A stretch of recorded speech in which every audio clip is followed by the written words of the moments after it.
So then we're going to move into some updates from past topics. So the first one up will be drones, and Deb Sheeler will take this one.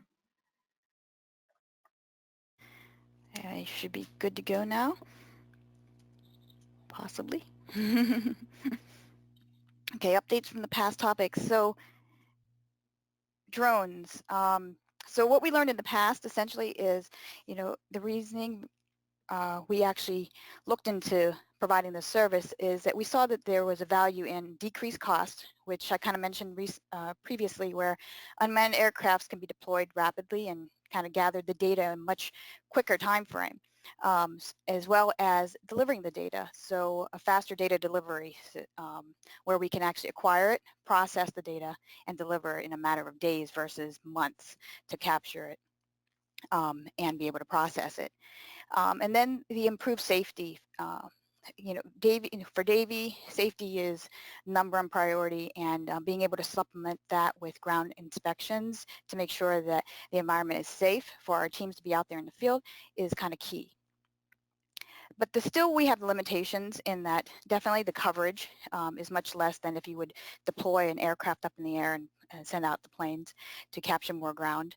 The line of sight, there is still limitations there.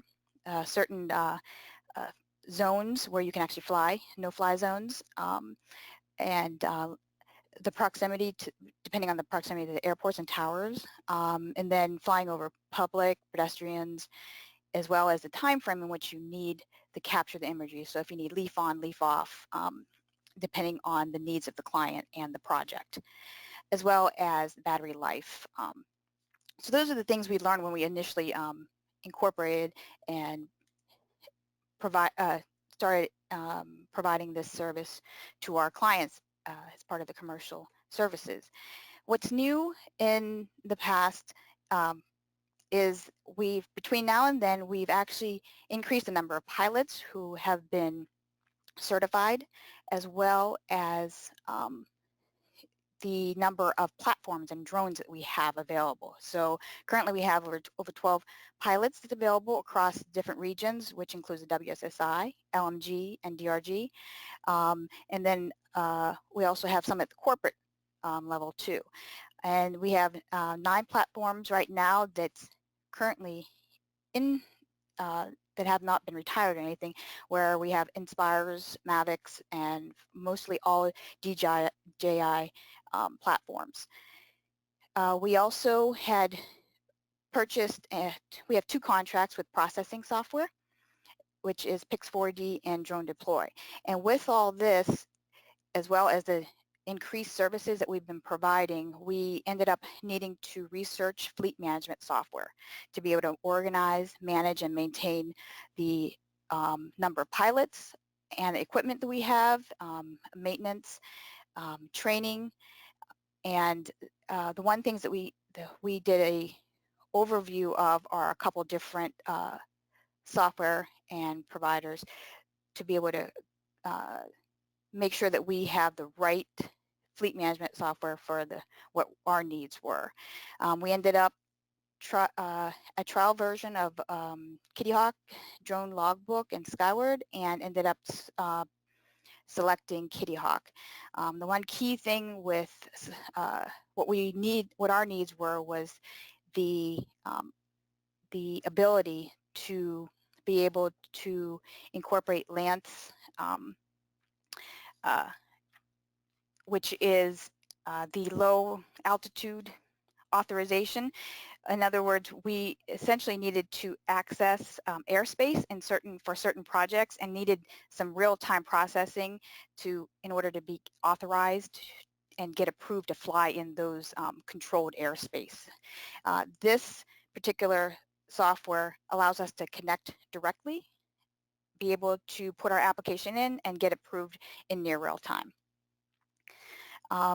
And so that was kind of the key new thing that we've incorporated into our drone service.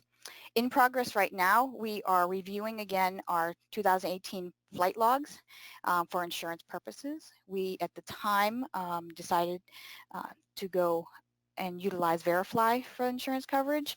We are covered, but we're looking again now that we're gaining more services that we may be looking at more of a corporate insurance coverage. And then updates on Paul out at WSSI is actually updating our operations manuals right now for 2019 and reviewing also training manual. We're incorporating and requiring our pilots to have at least a minimum of 15 hours flight time prior to any commercial flights being captured and acquired.